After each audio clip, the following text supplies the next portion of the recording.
ನಮಸ್ಕಾರ ಸ್ನೇಹಿತರೆ, Vishwavani TV ಸ್ಪೆಷಲ್ನ big boss ಅಪ್ಡೇಟ್ಗೆ ಸ್ವಾಗತ. ನಾನು ಸುಜಯ್ ರಾಜ್. ಸ್ನೇಹಿತರೆ, ನಿನ್ನೆ ಎಪಿಸೋಡ್ ಹೆಂಗಿತ್ತು? ಇನ್ಫ್ಯಾಕ್ಟ್ ನನ್ನ ಪ್ರಕಾರ ನಿನ್ನೆ ಎಪಿಸೋಡ್ ಇದ್ದಿದ್ದೇ ಒಂದು 20 ರಿಂದ 25 ನಿಮಿಷ ಮಾತ್ರ. ಯಾಕೆ ಅಂತ ಹೇಳಿದ್ರೆ, ಕಾವ್ಯ ಅವರನ್ನು ಮನೆಯವರೆಲ್ಲರೂ ಸೇರಿ ಯಾವ ರೀತಿ ವೋಟ್ ಮಾಡಿ ಗೆಲ್ಲಿಸಿದ್ರು ಅನ್ನುವಂತಹ ಡೀಟೇಲ್ಸ್ನ ತಿಳ್ಕೊಳ್ಳೋದಕ್ಕೋಸ್ಕರ ಮಾತ್ರ ನಿನ್ನೆ ಎಪಿಸೋಡ್ನ ನೋಡಬೇಕಾಗಿತ್ತು ಅಷ್ಟೇ. ಯಾಕೆ ಅಂತ ಹೇಳಿದ್ರೆ, ಮೊನ್ನೆ ರಾತ್ರಿನೇ ಆಲ್ಮೋಸ್ಟ್ ಲೈವಲ್ಲಿ it was revealed that Kavya ಅವರು ಈ ಮನೆಯ ಹೊಸ ಕ್ಯಾಪ್ಟನ್ ಆಗಿ ಹೊರಹೊಮ್ಮಿದ್ದಾರೆ ಅನ್ನುವಂಥದ್ದು ಗೊತ್ತಾಗಿತ್ತು ಆಲ್ರೆಡಿ. ಸೊ ಹಾಗಾಗಿ ಅಂಥ ಏನು ಕುತೂಹಲಕಾರಿ ಅಂಶಗಳೇನು ನಿನ್ನೆ ಎಪಿಸೋಡ್ನಲ್ಲಿ ಇರಲಿಲ್ಲ. ಬಟ್ ಆ ಪ್ರೋಸೆಸ್ ಇತ್ತಲ್ಲ, ಅಂದರೆ ಕ್ಯಾಪ್ಟನನ್ನು ಸೆಲೆಕ್ಟ್ ಮಾಡುವಂತಹ ಪ್ರೋಸೆಸ್ನಲ್ಲಿ ಯಾರ್ಯಾರು ಯಾವ್ಯಾವ ರೀತಿ ಕಾವ್ಯ ಅವರಿಗೆ ರೀಸನ್ಸ್ ಕೊಟ್ಟು ವೋಟ್ ಮಾಡಿದರು, ಯಾಕೆ ಅಂದರೆ ಸೂರಜ್ ಅವ್ರಿಗೆ ಎಲ್ಲರೂ ವೋಟ್ ಹಾಕಿರಲಿಲ್ಲ. ಸೊ ಅದನ್ನು ಡೀಟೇಲ್ಸ್ನ ತಿಳ್ಕೊಳ್ಳುವಂತಹ ಒಂದು ಎಪಿಸೋಡ್ ನಿನ್ನೆ ಆಗಿತ್ತು ಅಷ್ಟೇ. ಅದನ್ನು ಹೊರತುಪಡಿಸಿದ್ರೆ ಅದಾದಮೇಲೆ ಬಂದಂತಹ ವಾಕ್ಮೇಟ್ ಆ್ಯಡು ಮತ್ತು Alpenliebe ad, actually in fact it was in live. ಅದನ್ನು ತೋರಿಸಿದ್ರೆ ಅಟ್ಲೀಸ್ಟ್ ಮಜವಾಗಿರ್ತಾಯಿತ್ತು. ಅಲ್ಲಿ ಗಿಲ್ಲಿ ಕಾವ್ಯ ಕೆಲವೊಂದಷ್ಟು ಮಾತುಕತೆ ನಡೀತು.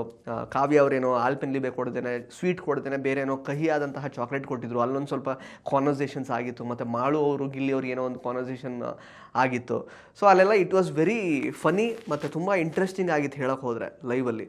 ಬಟ್ ಎಪಿಸೋಡ್ ಅಂತ ಬಂದಾಗ ನಾನು ಆಗಲೇ ಹೇಳಿದ್ನಲ್ಲ, ಒಂದು 20-25 ಮಿನಿಟ್ಸ್ ಅದು ಕೂಡ ಅಂದರೆ ಹೇಗೆ ಮನೆಯವರೆಲ್ಲರೂ ಸೇರಿಕೊಂಡು ಕಾವ್ಯಾಗ ವೋಟ್ ಹಾಕಿದ್ರು, ಅವ್ರು ಏನೇನು ರೀಸನ್ಸ್ ಕೊಟ್ಟರು, ಹೇಗೆ ಅಶ್ವಿನಿ ಮತ್ತು ನಮ್ಮ ರಾಶಿಕ್ ಅವರಿಬ್ಬರೇ ಸೂರಜ್ ಅವರಿಗೆ ವೋಟ್ ಹಾಕಿದ್ರು, ಅವರೇನು ರೀಸನ್ಸ್ ಕೊಟ್ಟರು. ಸೊ ಅದನ್ನೆಲ್ಲ ನೋಡೋದಕ್ಕೆ ಸ್ವಲ್ಪ ನಿನ್ನೆ ಎಪಿಸೋಡ್ ನೋಡಬೇಕಾಗಿತ್ತು ಅಷ್ಟೇ. ಆ್ಯಂಡ್ ಅಫ್ಕೋರ್ಸ್ 4 ವೋಟ್ಗಳಂತೂ ಬಿದ್ದೇ ಬೀಳುತ್ತೆ ಅಂತ ಕಾವ್ಯ ಅವರು ಎಕ್ಸ್ಪೆಕ್ಟ್ ಮಾಡಿದರು. ಫಾರ್ ಅ ಸರ್ಪ್ರೈಸ್ ಇನ್ನಷ್ಟು ಜನ ಅವರಿಗೆ ವೋಟ್ ಹಾಕಿದ್ರು. ಪಾಪ ಸೂರಜ್ ಅವ್ರಿಗೆ 2 ವೋಟ್ ಮಾತ್ರ ಬಿತ್ತು. ಅದು ಅಶ್ವಿನಿ ಅವ್ರದ್ದು ಹಾಗೇನೆ ರಾಶಿಕಾ ಅವ್ರದ್ದು. ಅಶ್ವಿನಿ ಅವ್ರದ್ದು ಈ ವಾರ ಅಂದರೆ ಸೂರಜ್ ಪರವಾಗಿದ್ದಾರೆ. ಅವ್ರದ್ದು ಯಾವಾಗ ಅವರ ಪಥವನ್ನು ಬದಲಾಯಿಸ್ತಾರೆ, ಪಕ್ಷವನ್ನು ಬದಲಾಯಿಸ್ತಾರೆ ಅಂತ ಹೇಳಲಿಕ್ಕಾಗಲ್ಲ. ಬಟ್ ಎಲ್ಲೋ ಒಂದು ಕಡೆ ಈ ಪ್ರಕ್ರಿಯೆ ವಾಟೆವರ್ ಕಾವ್ಯ ಕ್ಯಾಪ್ಟನ್ ಆದಂತಹ ಪ್ರಕ್ರಿಯೆ ಏನಿದೆಯಲ್ಲ, it was totally unfair. Because Kavya ಮತ್ತು ಸೂರಜ್ ಅವರಿಗೆ ಏನಾದರೂ ಒಂದು ಟಾಸ್ಕ್ ಕೊಡಬೇಕಾಗಿತ್ತು. ಫಿಸಿಕಲ್ ಟಾಸ್ಕ್ ಅಂತ ನಾನು ಹೇಳ್ತಾ ಇಲ್ಲ. ಫಿಸಿಕಲ್ ಟಾಸ್ಕ್ ಕೊಟ್ಟರೆ ಅಫ್ಕೋರ್ಸ್ ಸೂರಜ್ ಅವರು ಸ್ಟ್ರಾಂಗ್ ಇದ್ದಾರೆ, ಅಲ್ಲಿ ಅದು ಈಕ್ವಾಲಿಟಿ ಅಂತ ಅನ್ನಿಸ್ತಾ ಇರಲಿಲ್ಲ. ಒಂದೇನೋ ಒಂದು ಮೆಂಟಲ್ ಟಾಸ್ಕ್ ಅಥವಾ ಇಬ್ಬರಿಗೂ ಸಮನಾಗಿ ಕಷ್ಟಕರವಾಗಬಹುದಾದಂತಹ, ಇಬ್ಬರಿಗೂ ಅಂದರೆ ಈಸಿ ಅಂದರೆ ಸಮನಾಗಿ ಈಸಿ ಆಗಬಹುದಾದಂತಹ ಯಾವುದಾದ್ರೂ ಒಂದು ಟಾಸ್ಕ್ ಕೊಡ್ತಿದ್ದಿದ್ರೆ ಬಹುಶಃ ಅದು ಫೇರ್ ಅಂತ ಅನಿಸಿರೋದು. ಬಟ್ ಎಲ್ಲಿ ಏನು ಅಂತ ಹೇಳಿದರೆ, ರಾಶಿಕ್ ಅವರಿಗೆ ಸೂರಜ್ ಕ್ಯಾಪ್ಟನ್ ಆಗಬೇಕು ಅಂತ ಇತ್ತು. ನಮ್ಮ ರಕ್ಷಿತಾ ಅವರಿಗೆ ರಘು ಅಥವಾ ರಜತ್ ಅಥವಾ ಗಿಲ್ಲಿ ಅವರು ಕ್ಯಾಪ್ಟನ್ ಆಗಬೇಕು ಅಂತಿತ್ತು. ಸೊ ಹಾಗಾಗಿ ಏನೇನೆಲ್ಲ ಮಸಲತ್ ಮಾಡಿದ್ರು, ಪ್ಲ್ಯಾನಿಂಗ್ ಎಲ್ಲ ಮಾಡಿದ್ರು, ಸ್ಟ್ರಾಟಜಿ ಎಲ್ಲ ಮಾಡಿದ್ರಲ್ಲ, ಅದಕ್ಕೆ ದೊಡ್ಡ ಪೆಟ್ಟು ಬಿದ್ದಂಗೆ ಆಯಿತು. ನಮ್ಮ ಕಾವ್ಯ ಅವರು ವಿನ್ ಆಗಿದೆ ಅಷ್ಟೇ. ಸೊ ಇವನ್ ನಿನ್ನೆ ಎಪಿಸೋಡಲ್ಲಿ ಕೂಡ ನಾನು ಹೇಳ್ತಾ ಇದ್ದೆ, ಕಾವ್ಯ ಅವರು ಕ್ಯಾಪ್ಟನ್ ಆಗೋದಕ್ಕೆ ಡಿಸರ್ವಿಂಗಾ ಅಲ್ವಾ ಅನ್ನೋದಲ್ಲ ಟಾಪಿಕ್ಕು. ಸೊ ಅವರು ಯಾವ ರೀತಿ ಆ ಒಂದು ಕ್ಯಾಪ್ಟನ್ಸಿ ಟಾಸ್ಕಲ್ಲಿ ವಿನ್ ಆಗ್ತಾರೆ ಅಥವಾ ಅವರ ಒಂದು ಮೆಟಲನ್ನು ಪ್ರೂವ್ ಮಾಡ್ಕೊಳ್ತಾರೆ ಅನ್ನೋದ್ರ ಬಗ್ಗೆ ಡಿಸ್ಕಷನ್ ಇದ್ದಿದ್ದು, ಅನ್ನೋದ್ರ ಬಗ್ಗೆನೇ ನಾನು ನಿನ್ನೆ ಮಾತಾಡಿದ್ದು ಇನ್ಫ್ಯಾಕ್ಟ್ ಹೇಳಬೇಕು ಅಂತಂದರೆ. ಬಿಕಾಸ್ ಕಂಪ್ಯಾರಿಟಿವ್ಲಿ ಈಗ ನೋಡಿ, ಲಾಸ್ಟ್ ಕ್ಯಾಪ್ಟನ್ಸಿ ಟಾಸ್ಕಿಗೆ ಯಾರೆಲ್ಲ ಬಂದರು? ರಘು ಅವರು ಬಂದರು, ನಮ್ಮ ಗಿಲ್ಲಿ ಅವರಿದ್ದರು, ಸೂರಜ್ ಅವರಿದ್ದರು, ಕಾವ್ಯ ಅವರಿದ್ದರು. ಸೊ ಕಂಪ್ಯಾರಿಟಿವ್ಲಿ ಅಂದರೆ ಈ 4 ಜನಗಳು ಸೀಸನ್ ಸ್ಟಾರ್ಟಿಂಗಿಂದ ಅಂದರೆ ಆಟ ಆಡ್ಕೊಂಡು ಬಂದಿರೋದನ್ನು ನೋಡುವಾಗ ಡೆಫಿನೆಟ್ಲಿ ಕಾವ್ಯ ಅವ್ರಿಗಿಂತ ಈ 3 ಜನ ಡಿಸರ್ವಿಂಗ್ ಅಂತ ನೋಡಿದ ತಕ್ಷಣ ಹೇಳ್ಬೋದಲ್ವಾ. ಕಾವ್ಯ ಅವರು ಇವ್ರು 3 ಜನರನ್ನು ಸೋಲಿಸ್ಲಿಕ್ಕೆ ಆಗೋದೇ ಇಲ್ಲ, ಅವ್ರು ಆಟ ಆಡೋದೇ ಇಲ್ಲ ಅಂತ ಯಾರೂ ಹೇಳ್ತಾ ಇಲ್ಲ. ಬಟ್ ಮೇಲ್ನೋಟಕ್ಕೆ ಅವರು 3 ಜನನೇ ಕಾವ್ಯ ಅವ್ರಿಗಿಂತ ತುಂಬ ಸ್ಟ್ರಾಂಗ್ ಇದ್ದಿದ್ದು. ಸೊ ಹಾಗಾಗಿ ಟಫ್ ಫೈಟ್ ಕೊಟ್ಟು ಕಾವ್ಯ ಅವರು ಕೊನೆ ತನಕ, ಇನ್ಫ್ಯಾಕ್ಟ್ ಲಾಸ್ಟಲ್ಲಿ ಸೂರಜ್ ಮತ್ತು ಕಾವ್ಯ ಅವರು ಉಳ್ಕೊಂಡಾಗ ಅಲ್ಲೂ ಒಂದು ಟಾಸ್ಕ್ ಕೊಟ್ಟು ಅಲ್ಲೂ ಕಾವ್ಯ ಅವರು ತಮ್ಮ ಮೆಟಲನ್ನು ಪ್ರೂವ್ ಮಾಡಿಕೊಂಡು ಸೂರಜ್ ವಿರುದ್ಧ ಗೆದ್ದಿರ್ತಿದ್ರೆ ಅದಕ್ಕೊಂದು ವೆಯ್ಟೇಜ್ ಅಂತ ಇರ್ತಾಯಿತ್ತು, ಕಾವ್ಯ ಅವರು ಆವಾಗ ಕ್ಯಾಪ್ಟನ್ ಆಗಿರ್ತಿದ್ರೆ. ಬಟ್ ಇದು ಏನಂತ ಹೇಳಿದ್ರೆ ವೋಟಿಂಗ್ ಪ್ರಕಾರ ಆಗಿದ್ದು. ವೋಟಿಂಗ್ ಪ್ರಕಾರ ಧನುಷ್ ಅವರೇ ಆಗಿದ್ದರು ಮತ್ತು ಈ ಅಭಿ ಅವರು ಆಗಿದ್ರು ಒಂದು ಸಲ. ಏನೇ ಇರಲಿ, ನಾನು ಹೇಳ್ತಿರೋದು ವೋಟಿಂಗ್ ಪ್ರಕಾರ ಯಾರೇ ಕ್ಯಾಪ್ಟನ್ ಆದರೂ ಕೂಡ ಇಟ್ ಈಸ್ ಅನ್ಫೇರ್. ಇನ್ಫ್ಯಾಕ್ಟ್ ಗಿಲ್ಲಿಯವರೇ ಆ ಪ್ಲೇಸಲ್ಲಿ ಇರ್ತಿದ್ದರು, ಅಥವಾ ಸ್ಟ್ರಾಂಗೆಸ್ಟ್ ಕಂಟೆಸ್ಟೆಂಟ್ ಯಾರಪ್ಪ ಟಾಸ್ಕ್ ಪ್ರಕಾರ ಈಗ ಧನುಷ್, ಅದು ಬಿಟ್ಟರೆ ರಘು ಅವ್ರು ಇರ್ತಿದ್ದಿದ್ರು ಕೂಡ ವೋಟಿಂಗ್ ಪ್ರಕಾರ ಅವರು ಚಾಯ್ಸ್ ಆಗ್ತಾರೆ, ಅವ್ರು ಚೂಸ್ ಮಾಡ್ತಾರೆ ಅವರನ್ನು ಮನೆಯವರು ಅಂತ ಹೇಳುವಾಗ ಇಟ್ ಈಸ್ ಅನ್ಫೇರ್. ಅದಷ್ಟೇ ಹೇಳ್ತಾ ಇರೋದು. ಅದನ್ನು ಬಿಟ್ಟು ಕಾವ್ಯ ಅವರ ಪರ್ಸ್ನಾಲಿಟಿ ಬಗ್ಗೆ ಆಗಲಿ ಅಥವಾ ಕಾವ್ಯ ಅವ್ರಿಗೆ ಯೋಗ್ಯತೆಯೇ ಇಲ್ಲ ಅಂತೆಲ್ಲ ಯಾರೂ ಮಾತಾಡಲಿಕ್ಕೆ ಆಗಲ್ಲ. ಆ್ಯಂಡ್ ಫಸ್ಟ್ ಆಫ್ ಆಲ್ ಕಾವ್ಯ ಮತ್ತು ಗಿಲ್ಲಿ ಅವರ ನಡುವಿನ ಬಾಂಧವ್ಯದ ಬಗ್ಗೆ, ಅವರಿಗಿರುವಂತಹ ಬಾಂಡ್ ಬಗ್ಗೆ ಸುಮ್ಮನೆ ಅಂದರೆ ಮಿಸ್ಟೇಕ್ ಮಾಡಿಕೊಂಡು, ಮಿಸ್ಅಂಡರ್ಸ್ಟ್ಯಾಂಡ್ ಮಾಡಿಕೊಂಡು ನಮ್ಮ ಸೋಷಿಯಲ್ ಮೀಡಿಯಾ ವಾರಿಯರ್ಸ್ ಕಮೆಂಟ್ಸ್ ಹಾಕ್ತಾ ಇರ್ತಾರೆ. ಗಿಲ್ಲಿ ಕಾವ್ಯನ ಮಾತ್ರ ನಂಗೆ ಬೇಡ, ಬೇಕಿದ್ರೆ ಅಶ್ವಿನಿ ನಂಬು, ಅದು ಇದು ಅಂತೆಲ್ಲ. ಫಸ್ಟ್ ಆಫ್ ಆಲ್ ನೀವು ಅದನ್ನು ಸ್ವಲ್ಪ ಓಪನ್ ಮೈಂಡೆಡ್ನೆಸ್ಸಿಂದ ನೋಡಿದ್ರೆ ಅರ್ಥ ಆಗುತ್ತೆ ಅವರಿಬ್ಬರು ಬಾಂಡ್ ಎಷ್ಟು ಪ್ಯೂರ್ ಆಗಿದೆ ಅಂತ, ಕಾವ್ಯ ಮತ್ತು ನಮ್ಮ ಗಿಲ್ಲಿ ಅವರ ಬಾಂಡ್. ಬಿಕಾಸ್ ಈ ಕ್ಯಾಪ್ಟನ್ಸಿ ಟಾಸ್ಕಲ್ಲಿ ವಿನ್ ಆದ ನಂತರ ವಿನ್ ಆಗುವಾಗ ನಮ್ಮ ಗಿಲ್ಲಿಯವರು ಕೂಡ ಓಟ್ ಹಾಕ್ತಾರೆ ಕಾವ್ಯ ಅವ್ರಿಗೆ. ಗಿಲ್ಲಿಯವರು ಹೇಳಿದಂತಹ ಪಾಯಿಂಟ್ಸ್ ಕಾವ್ಯ ಅವ್ರ ಬಗ್ಗೆ ಇಟ್ ವಾಸ್ ಟ್ರೂ ಅಲ್ವಾ? ಅವ್ರೇನು ಸುಮ್ಮನೆ ಬೇಕು ಅಂತ ಒಂದು ನನ್ನ ಫ್ರೆಂಡು ಅಥವಾ ಅವ್ರ ಮೇಲೇನೋ ಇಷ್ಟ ಇದೆ ಅನ್ನೋ ಕಾರಣಕ್ಕೆ ಅವ್ರ ಪರ ವಹಿಸ್ಕೊಂಡು ಗಿಲ್ಲಿಯವರು ರೀಸನ್ಸ್ ಕೊಟ್ಟಿದ್ದಲ್ಲ. ಗಿಲ್ಲಿಯವರು ಕರೆಕ್ಟ್ ಪಾಯಿಂಟ್ಸ್ನೇ ಹೇಳಿದ್ರು. ಅವ್ರ ನಿರ್ಧಾರಗಳಾಗಿರ್ಬೋದು, ಕಾವ್ಯ ಅವ್ರದ್ದು ಅಥವಾ ಅವ್ರು ನಡ್ಕೊಳ್ಳೋ ರೀತಿ ಆಗಿರ್ಬೋದು, ಎಲ್ಲದರಲ್ಲೂ ಒಂದು ಪಾಯಿಂಟ್ ಇರುತ್ತೆ. ಪ್ಲಸ್ ತುಂಬ ಕಷ್ಟಪಟ್ಟಿದ್ದಾರೆ. ಇನ್ಫ್ಯಾಕ್ಟ್ ರಘು ಅವರೇ ಒಪ್ಕೊಂಬಿಟ್ರು, ಕಾವ್ಯನ ತಡೆಯೋಕ್ಕಾಗ್ತಾ ಇಲ್ವಲ್ಲ, ಕಾವ್ಯ ನನಗೇ ಆಟ ಆಡಿಸ್ತಾ ಇದ್ದಾಳಲ್ಲ ಅನ್ನೋ ರೀತಿಯಲ್ಲಿ ಕಾವ್ಯ ಅವರು ತುಂಬ ಕಷ್ಟಪಟ್ಟು ನನಗೇನೆ ಫೈಟ್ ಕೊಟ್ಟರು ಅಂತ ಹೇಳಿದ್ರು. ಅದೇ ಪಾಯಿಂಟ್ನ ಗಿಲ್ಲಿ ಅವರು ಹೇಳಿದ್ರು. ರಘು ಅಷ್ಟು ಟಫ್ ಇದ್ದರೂ ಕೂಡ ಕಾವ್ಯ ಅವರು ಅದನ್ನು ಯೋಚನೆ ಮಾಡ್ದೇ ಇಲ್ಲ ನಾನು ಆಟ ಆಡ್ತೀನಿ, ನಾನು ಸೋತ್ರೂ ಪರವಾಗಿಲ್ಲ, ನಾನು ಏನು ಟಫ್ ಆಗಿ ಯಾಕೆಂದರೆ ಫೈಟ್ ಕೊಡಬೇಕು ಅದನ್ನು ಕೊಡ್ತೀನಿ ಅಂತ ಅಂದ್ಕೊಂಡು ಆಟ ಆಡಿದ್ರು. ಪ್ಲಸ್ ಯಾರಿಂದನೋ ಅವರಿದ್ದಾರೆ, ಯಾರ ಜೊತೆಗೋ ಅವ್ರು ತಳಕು ಹಾಕ್ಕೊಂಡು ಇಲ್ಲಿ ತನಕ ಬಂದಿದ್ದಾರೆ, 12 ವಾರದ ತನಕ ಅಂತೆಲ್ಲ ಮಾತಾಡ್ತಾರೆ. ಸುಮ್ಮನೆ ಅವ್ರು ಇಂಡಿವಿಜುವಲ್ ಆಗಿ ಸ್ಟ್ರಾಂಗ್ ಅಲ್ಲದೇ ಇರ್ತಿದ್ದಿದ್ರೆ, ಇಂಡಿವಿಜುವಲ್ ಆಗಿ ಅವರ ವ್ಯಕ್ತಿತ್ವ ಪ್ರಕಾಶಿಸದೇ ಇಲ್ಲದೇ ಇರ್ತಿದ್ದಿದ್ರೆ ಬಹುಶಃ ಅವರು 12 ವಾರಗಳ ತನಕ ಇರಲಿಕ್ಕೆ ಆಗ್ತಿರ್ಲಿಲ್ಲ ಅಂತ ಗಿಲ್ಲಿ ತುಂಬ ಸೀರಿಯಸ್ ಆಗೇ ರೀಸನ್ಸ್ಗಳನ್ನು ಕೊಟ್ಟರು. ಎಲ್ಲರಪ್ಪ ಗಿಲ್ಲಿ ಬರೀ ತಮಾಷೆ ಮಾಡ್ತಾನೆ, ಗಿಲ್ಲಿ ಬರೀ ಕಾಮಿಡಿ ಮಾಡ್ತಾರೆ, ಗಿಲ್ಲಿಗೆ ಸೀರಿಯಸ್ ಆಗಿ ಇರೋದಕ್ಕೆ ಬರಲ್ಲ ಅಂತೆಲ್ಲ ಹೇಳ್ತಿರಲ್ವ. ಗಿಲ್ಲಿ ಕಾವ್ಯ ಅವ್ರ ಬಗ್ಗೆ ರೀಸನ್ಸ್ ಕೊಡುವಾಗ, ವೋಟ್ ಹಾಕುವಾಗ ಎಷ್ಟು ಸೀರಿಯಸ್ ಆಗಿ ರೀಸನ್ಸ್ ಕೊಟ್ಟರು ಅಂತ ಯಾರಾದರೂ ಅಬ್ಸರ್ವ್ ಮಾಡಿದ್ದೀರಾ? ಫಸ್ಟ್ ಆಫ್ ಆಲ್ ಅವ್ರು ತಮಾಷೆಯಾಗಿ ರೀಸನ್ಸ್ ಕೊಟ್ಟರು ಕೂಡ ಅದರಲ್ಲಿ ಪಾಯಿಂಟ್ ಇರುತ್ತೆ. ಅದು ನಿಮಗೆ ಅರ್ಥ ಆಗ್ತಾ ಇರಲ್ಲ ಅಷ್ಟೇ. ಯಾರು ಗಿಲ್ಲಿನ ಹೇಟ್ ಮಾಡ್ತಾ ಇರ್ತಾರಲ್ಲ ಅಥವಾ ಗಿಲ್ಲಿ ಅವ್ರನ್ನ ಬೇರೆದೇ ಆ್ಯಂಗಲಲ್ಲಿ ನೋಡ್ತಾ ಇರೋರಿಗೆ ಅರ್ಥ ಆಗಿರಲ್ಲ ಅಷ್ಟೇ. ಬಟ್ ಅವರು ಹಿ ಹ್ಯಾಸ್ ಎ ಪಾಯಿಂಟ್.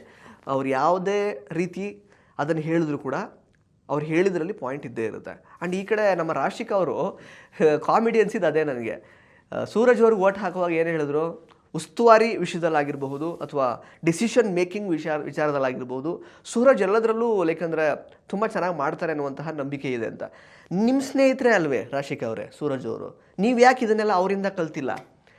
ಅಂದರೆ ಉಸ್ತುವಾರಿಯಲ್ಲಿ ಯಾವ ರೀತಿ ಕ್ಲಾರಿಟಿ ಇರಬೇಕು, ಡಿಸಿಷನ್ ಮೇಕಿಂಗಲ್ಲಿ ಯಾವ ರೀತಿ ಕ್ಲಾರಿಟಿ ಇರಬೇಕು ಅನ್ನುವಂತಹ ವಿಷಯವನ್ನು ನೀವು ಯಾಕೆ ಸೂರಜ್ ಅವರಿಂದ ಕಲ್ತಿಲ್ಲ?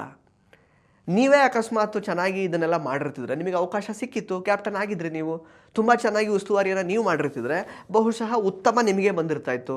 ಅಫ್ಕೋರ್ಸ್ ಕಳಪೆ ಕೂಡ ನಿಮಗೆ ಒಬ್ಬರೇ ಕೊಟ್ಟಿದ್ದು ಚೈತ್ರ ಅವರು, ಕರೆಕ್ಟಾಗಿ ಕೊಟ್ಟರು. ಹೇಳಬೇಕು ಅಂತಂದರೆ ಚೈತ್ರ ಅವ್ರು ಹೇಳಬೇಕು ಅಂದರೆ ಎಲ್ಲರೂ ಸೇರ್ಕೊಂಡು ಚೈತ್ರ ಅವ್ರಿಗೆ ಅದೇನೋ ರಜತ್ ಅವರು ಅವ್ರದ್ದೇನೋ ಫ್ಯಾಮಿಲಿ ಮ್ಯಾಟರ್ ತೆಗೆದ್ರು ಅಂತ ಚೈತ್ರ ಅವ್ರಿಗೆ ಕೊಟ್ಟರು. ಜೊತೆಗೆ ಇಲ್ಲಿ ಅಶ್ವಿನಿ ಅವ್ರ ಜೊತೆಗೇನೋ ಜಗಳ ಆಡ್ಕೊಂಡ್ರು ಅಂತ ಚೈತ್ರ ಅವ್ರನ್ನ ಒಂಥರ ಮೂಲೆ ಗುಂಪು ಮಾಡಿ ಕಳಪೆ ಅಂತ ಎಲ್ಲರೂ ಫಿಕ್ಸ್ ಆಗಿ ಕೊಟ್ಟಂಗಿತ್ತು ಅದು.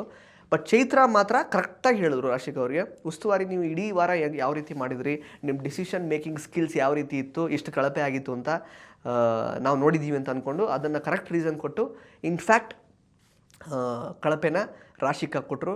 It was a well deserving ಕಳಪೆ ವೋಟ್ ಅಂತ ನಾನು ಹೇಳ್ತೀನಿ. ಬಟ್ ಬೇರೆಯವರು ಅದು ಯಾಕೋ ಗೊತ್ತಿಲ್ಲ, ಅಂದರೆ ರಾಶಿಕಾ ಅವರು ಕಳಪೆ ಉಸ್ತುವಾರಿ ಮಾಡಿದ್ದನ್ನು ಬೇರೆಯವ್ರು ಯಾರೂ ಅಬ್ಸರ್ವ್ ಮಾಡಲಿಲ್ವಾ? ಎಲ್ರಿಗೂ ಅವ್ರ ಬಗ್ಗೆ ತಕರಾರಿತ್ತು. ನಿಲ್ಲೇ ಕಾವೇರಿ ಟಾಸ್ಕಿಂದ ಹಿಡಿದು ಕೊನೆಯ ಟಾಸ್ಕ್ ಏನು ಕ್ಯಾಪ್ಟನ್ಸಿ ಟಾಸ್ಕ್ ತನಕ ಎಲ್ರಿಗೂ ತಕರಾರಿದ್ದಿದ್ದೇ ಇನ್ಫ್ಯಾಕ್ಟ್ ರಾಶಿಕಾ ಅವ್ರ ಬಗ್ಗೆ, ಉಸ್ತುವಾರಿ ಸರಿಯಾಗಿ ಮಾಡ್ತಾ ಇಲ್ಲ ಅಂತ. ಕನ್ಫ್ಯೂಸ್ ಮಾಡ್ಕೊಂಡಿದ್ದಾರೋ favouritism whatever it is, Rashika ಅವರು ಉಸ್ತುವಾರಿ ಸರಿಯಾಗಿಲ್ಲ ಅನ್ನೋದು ಎಲ್ರಿಗೂ ಇದ್ದಂತಹ ತಕರಾರು. ಬಟ್ ಅದು ಕಳಪೆ ಕೊಡುವಂತಹ ಸಂದರ್ಭದಲ್ಲಿ ಆ ವಿಷಯವನ್ನು ಯಾರೂ ಟಚ್ ಮಾಡಲಿಲ್ಲ, ವಿಚ್ ಈಸ್ ವೆರಿ ಸರ್ಪ್ರೈಸಿಂಗ್. ಅಲ್ಲಿ ನಮ್ಮ ಚೈತ್ರ ಅವ್ರು ಸಿಕ್ಬಿಟ್ರು ಯಾವುದೋ ಒಂದು ಪಾಯಿಂಟ್, ಅದು ಅವರಿಬ್ಬರು ಜಗಳ, ಅಶ್ವಿನಿ ಮತ್ತು ಅವ್ರದ್ದು. ಅಶ್ವಿನಿ ಅವರೇ ಕ್ಷಮಿಸ್ಬಿಟ್ಟಿದ್ದಾರೆ ಆಗಲೇ ಚೈತ್ರ ಅವ್ರನ್ನ, ನಾನು ಕ್ಷಮಿಸಿದ್ದೀನಿ ನಿಮ್ಮನ್ನ, ಬಿಡಿ, ನೀವು ದೊಡ್ಡ ಮನಸ್ಸು ನಿಮ್ಮದು, ನೀವು ದೊಡ್ಡವರಾದ್ರಿ, ಕ್ಷಮೆ ಕೇಳಿ ಅಂತೆಲ್ಲ ಇವರೆಲ್ಲ ಇಟ್ಕೊಂಡು ಅದನ್ನು ಕೊಟ್ಟರು. ರಜತ್ ಅವ್ರಿಗೆ ಓಕೆ ಒಂದು ರೀಸನ್ ಇತ್ತು ಬಿಡಿ, ಪರ್ಸ್ನಲ್ ರೀಸನ್, ನನ್ನ ಫ್ಯಾಮಿಲಿ ವಿಷಯನೋ ತೆಗೆದಿದ್ರು ಅಂತ. ಅಶ್ವಿನಿ ಅವರೇ ಕೊಡೋದಕ್ಕೆ ಹಿಂದೆ ಮುಂದೆ ನೋಡ್ತಾ ಇದ್ರು. ಆ್ಯಕ್ಚುಲಿ ಅಶ್ವಿನಿ ಅವ್ರು ಕಳಪೆ ಕೊಟ್ಟಿದ್ದು ಹೆಂಗಿತ್ತು ಅಂತಂದರೆ, ನಮ್ಮ ಚೈತ್ರ ಅವ್ರಿಗೆ ಬೇರೆಯವ್ರು ಹೇಳಿದ್ರು ನನ್ನ ಪಾಯಿಂಟ್ ಎತ್ಕೊಂಡು ನನ್ನ ರೀಸನ್ ಎತ್ಕೊಂಡು ಕಳಪೆ ಕೊಟ್ಟಿದ್ದಾರೆ, ಈಗ ನಾನೇ ಬಂದು ಕಳಪೆ ಕೊಟ್ಟಿಲ್ಲ ಅಂದರೆ ನಾನು ಏನೋ ಮೋಸ್ಟ್ಲಿ ಅಜೀಬ್ ಆಗಿಬಿಡ್ತೀನಿ ಅಂತ ಅಂದ್ಕೊಂಡು ಅವ್ರು ಕೊಟ್ಟಂಗಿತ್ತು ಆ್ಯಕ್ಚುಲಿ ಕಳಪೆನ ಚೈತ್ರ ಅವ್ರಿಗೆ. ಬಟ್ ನನಗೆ ಅನಿಸಿದ್ದು ಚೈತ್ರ ಕೊಟ್ಟರಲ್ಲ ಕಳಪೆ, ಅದು ಮಾತ್ರ ಕರೆಕ್ಟು, ಅದು ರಾಶಿಕಾ ಅವರಿಗೆ ಸಲ್ಲಬೇಕಾಗಿತ್ತು. ಬಟ್ ಅಲ್ಲೂ ಮಿಸ್ ಆಗೋಯಿತು. ಉತ್ತಮ ಕಾವ್ಯ, ಆಫ್ಕೋರ್ಸ್ ಕಾವ್ಯ ಅವರು ಹಾಕ್ತಾ ಇರುವಂತಹ ಎಫರ್ಟಿಗೆ ಒಂದು ಮೆಚ್ಚುಗೆಯನ್ನು ಸೂಚಿಸಲೇಬೇಕು. ಆ್ಯಂಡ್ ಅಗೇನ್ ಇನ್ನೊಂದು ವಿಷಯ ಏನೋ, ನನಗೆ ಆ ಪ್ಯಾಟ್ರನ್ ಬ್ರೇಕ್ ಮಾಡಬೇಕು ಅಂತ ಅಂದ್ಕೊಂಡು ಕಾವ್ಯ ಅವರು ತುಂಬ ಪ್ರಯತ್ನ ಪಡ್ತಾ ಇದ್ದಾರೆ, ಅದಕ್ಕೋಸ್ಕರ ಸಿಕ್ಕಾಪಟ್ಟೆ ಕಷ್ಟಪಡ್ತಿದ್ದಾರೆ ಅಂತೆಲ್ಲ ಕೆಲವರು ರೀಸನ್ಸ್ ಹೇಳಿದ್ರು ಒಳಗಡೆ. ಆ್ಯಂಡ್ ಈವನ್ ಹೊರಗಡೆನೂ ಅದನ್ನು ಮಾತಾಡೋದು ಕೇಳಿದ್ದೀನಿ ನಾನು ಹೇಳೋದು, ಫಸ್ಟ್ ಆಫ್ ಆಲ್ ಕಾವ್ಯ ಆಗಲಿ ಗಿಲ್ಲಿ ಆಗಲಿ ಯಾವತ್ತೂ ಅವರು ಅವರಿಬ್ಬರೇ ಇರುವಂಥದ್ದು, ಅವರಿಬ್ಬರೇ ಏನೋ ಡಿಸಿಷನ್ಸ್ನ ಒಂದೇ ರೀತಿ ಕೊಡುವಂಥದ್ದು, ಅಥವಾ ಅವರಿಬ್ಬರು ಅವ್ರವ್ರ ಮೇಲೆ ಡಿಪೆಂಡೇ ಆಗಿಲ್ಲ. ಫಸ್ಟ್ ಆಫ್ ಆಲ್ ಗಿಲ್ಲಿ ಇಡೀ ಮನೆಯವ್ರ ಜೊತೆಗೆ ಒಂದು ಸಂಬಂಧ ಇದೆ, ರಕ್ಷಿತಾ ಅವ್ರ ಜೊತೆಗೆ ಅಣ್ಣ ತಂಗಿ ಅಂತ ನೀವೇ ಹೇಳ್ತೀರಾ, ಎಷ್ಟು ಒಳ್ಳೆ ಸಂಬಂಧ ಇಟ್ಕೊಂಡಿದ್ದಾರೆ. ರಘು ಜೊತೆಗೆ ಒಂದು ಸಂಬಂಧ ಇದೆ, ಅದ್ರ ಮೇಲೆ ಮೀಮ್ಸ್ ಎಲ್ಲ ಆಗೋಯ್ತು. ಎಲ್ಲರ ಜೊತೆಗೂ ಈಗ ಆ ಕಡೆ ಇಲ್ಲಿ ಧ್ರುವಂತ ಅಂತ ಬಂದರೆ ಅವ್ರಿಗೆ ಕಾಲು ಎಳೆದಾಗಿರ್ಬೋದು, ನಾ ಕಂಡ ಧ್ರುವಂತ, ಈ ಕಡೆ ಚೈತ್ರ ಬಂದರು, ಚೈತ್ರ ಕಾಲು ಎಳೆದಾಗಿರ್ಬೋದು, ಇಡೀ ಮನೆಯವ್ರ ಜೊತೆಗೆ ಒಂದಲ್ಲ ಒಂದು ರೀತಿ ಒಂದು ಕೆಮಿಸ್ಟ್ರಿನ ಅವರು ಹ್ಯಾಂಡಲ್ ಮಾಡ್ಕೊಂಡೇ ಬಂದಿದ್ದಾರೆ. ಯಾರೋ ಒನ್ ಸೈಡೆಡ್ ಆಗಿ, ಈಗ ಸೂರಜು ರಾಶಿಕಾ ಇರ್ತಾರಲ್ಲ, ಒನ್ ಸೈಡೆಡ್ ಆಗಿ ಇಬ್ಬರೇ ಕೂತ್ಕೊಳ್ಳೋದು ಆ ಥರದ್ದು ಇಲ್ಲವೇ ಇಲ್ಲ. ಕಾವ್ಯನೂ ಸೇಮ್ ಥಿಂಗ್ ಅಲ್ವಾ. ಕಾವ್ಯ ಬರೀ ಗಿಲ್ಲಿಯವ್ರ ಜೊತೆಗೆ ಇರ್ತಿದ್ದಿದ್ರೆ ಗಿಲ್ಲಿ ಬೇರೆಯವ್ರು ಎಲ್ಲರ ಜೊತೆಗೂ ಹೆಂಗಿರೋಕ್ಕಾಗ್ತಾಯಿತ್ತು. So it is just a pure bond ಅವ್ರು ಶೇರ್ ಮಾಡ್ತಿರೋದು. ಇನ್ಫ್ಯಾಕ್ಟ್ ಅವ್ರು ಲವ್ ಮಾಡ್ತಾ ಇದ್ದಾರೆ ಅನ್ನೋದ್ರ ಬಗ್ಗೆ ಕೂಡ ಅವ್ರು ಮಾತಾಡ್ಕೊಂಡು ಕ್ಲಾರಿಟಿ ಅವರೇ ತೊಗೊಂಡ್ಬಿಟ್ಟಿದ್ದಾರೆ ಬಿಗ್ ಬಾಸ್ ಮನೆ ಒಳಗಡೆ. ಇಲ್ಲಪ್ಪ ನಾನು ಯಾಕೆ ಆ ಥರದ್ದು ಏನಿಲ್ಲ, ನನಗೆ ನಾನು ತಮಾಷೆಗೆ ಮಾಡ್ತಿರೋದು ಅಂತ ಒಂದು ಸಂದರ್ಭದಲ್ಲಿ ಗಿಲ್ಲಿಯವರು ಡೈರೆಕ್ಟಾಗಿ ಹೇಳಿದ್ದಾರೆ ಕಾವ್ಯ ಅವ್ರ ಮೇಲೆ. ಸೊ ಹಂಗಿರಬೇಕಾದ್ರೆ ಯಾಕೆ ಬಯಾಸ್ಡ್ ಆಗಿ ಸೋಷಿಯಲ್ ಮೀಡಿಯಾ ವಾರಿಯರ್ಸ್ಗಳು ಸುಮ್ಮನೆ ಒಬ್ಬರನ್ನ ನೆಗೆಟಿವ್ ಮಾಡೋದಕ್ಕೆಲ್ಲ ಪ್ರಯತ್ನ ಪಡ್ತಾರೆ, ಅರ್ಥ ಆಗಲ್ಲ. ಅಫ್ಕೋರ್ಸ್ ಕಾವ್ಯ ಮತ್ತು ಸ್ಪಂದನ ಅವರಿಗೆ ರಕ್ಷಿತಾ ಅವ್ರ ವಿಚಾರದಲ್ಲಿ ರಕ್ಷಿತಾ ನಿಜವಾಗ್ಲೂ ಮೆಚ್ಯೂರ್ಡಾ ಅಥವಾ ಸುಮ್ಮನೆ ಆ ಥರ ಮಕ್ಕಳ ಥರ ಬಿಹೇವ್ ಮಾಡ್ತಾರಾ ಅಥವಾ ತುಂಬ ಚಾಲಾಕಿ ಇದ್ದಾರಾ ಅನ್ನುವಂತಹ ಕನ್ಫ್ಯೂಷನಲ್ಲಿ ಅವ್ರಿಗೆ ವೋಟ್ ಮಾಡಿದ್ದಾರೆ. ಅವ್ರು ನಾಮಿನೇಟ್ ಆಗಿ ಹೋಗಿರೋದ್ರ ಬಗ್ಗೆ ಅವ್ರಿಗೆ ಖುಷಿ ಇದೆ. ಬಟ್ ಎಗೇನ್ ಅಲ್ಲೆಲ್ಲೂ ಕೂಡ ಒಬ್ರಿಗೆ ಕೆಟ್ಟದಾಗಲಿ ಅನ್ನುವಂತಹ ಭಾವನೆ ಇಲ್ಲ. ರಕ್ಷಿತಾ ಸರಿ ಇಲ್ಲ, ಬೇಡ, ಅಥವಾ ಅವರೇನೋ ಕಾಂಪಿಟೇಷನು ನಮ್ಗಿಂತ ಮುಂದೆ ಇದ್ದಾರೆ ಅನ್ನೋ ಥರ ಒಂದು ಜಲಸಿ ಅಂತೂ ಕಾವ್ಯ ಅವ್ರಿಗಾಗಲಿ ಅಥವಾ ಸ್ಪಂದನ ಅವ್ರಿಗಾಗಲಿ ಇದ್ದ ಹಾಗೆ ಕಾಣಲ್ಲ. ಸೊ ಇದಿಷ್ಟು ನಿನ್ನೆ ಎಪಿಸೋಡ್ಸ್ನ ಹೈಲೈಟು. ಇನ್ಫ್ಯಾಕ್ಟ್ ಆ ಒಂದು ವಾಕ್ಮೇಟ್ ಆ್ಯಡು ಚೆನ್ನಾಗಿತ್ತು ಟಾಸ್ಕು, ಅದರಲ್ಲಿ ರಾಶಿಕಾ ಅವ್ರು ವಿನ್ ಆದರು. ಅದು ಬಿಟ್ಟರೆ ನಮ್ಮ ಮಾಳು ಅವರು ನಿಜವಾಗ್ಲೂ ಚೆನ್ನಾಗಿ ಹಾಡಿದ್ರು song. It was very nice. ಅಂದರೆ ಮನೆಯಲ್ಲಿ ಇದ್ದವರ ಎಲ್ಲರ ಒಂದು ಕ್ಯಾರೆಕ್ಟರನ್ನು ಬಿಂಬಿಸುವಂತಹ ಒಂದು ಹಾಡು ಅದಾಗಿತ್ತು. It was good. ಒಟ್ಟಾರೆಯಾಗಿ ನಿನ್ನೆ ಇದ್ದಿದ್ದು ಎಪಿಸೋಡ್ ಒಂದು 20-25 ಮಿನಿಟ್ಸ್ ಮಾತ್ರನೇ. ಅದಾದಮೇಲೆ ಬರೀ ಆ ಮನೆ ಕ್ಲೀನ್ ಮಾಡೋವಂಥದ್ದು, ಈ ಕಡೆ ರಕ್ಷಿತಾ ಮತ್ತು ಧ್ರುವಂತ ಬಂದು ಮನೆಯೆಲ್ಲ ಹಾಳು ಮಾಡಿ ಹೋಗಿರ್ತಾರೆ, ಅಂದರೆ ಗಲೀಜು ಮಾಡಿ ಹೋಗಿರ್ತಾರೆ, ಅದನ್ನು ಬಂದು ಇವರೆಲ್ಲ ಕ್ಲೀನ್ ಮಾಡೋದು, ಮತ್ತು ಇದನ್ನು ಕಳ್ಕೊಳ್ಳೋದು, ಲಕ್ಸುರಿ ಟಾಸ್ಕ್ ಬಜೆಟ್ನ ಕಳ್ಕೊಳ್ಳೋವಂಥದ್ದು ಅದೆಲ್ಲ ಆಗುತ್ತೆ. ಇಟ್ ವಾಸ್ ಆಲ್ ಓಕೆ, ಇದು ಗೊತ್ತಿರೋ ವಿಷಯನೇ.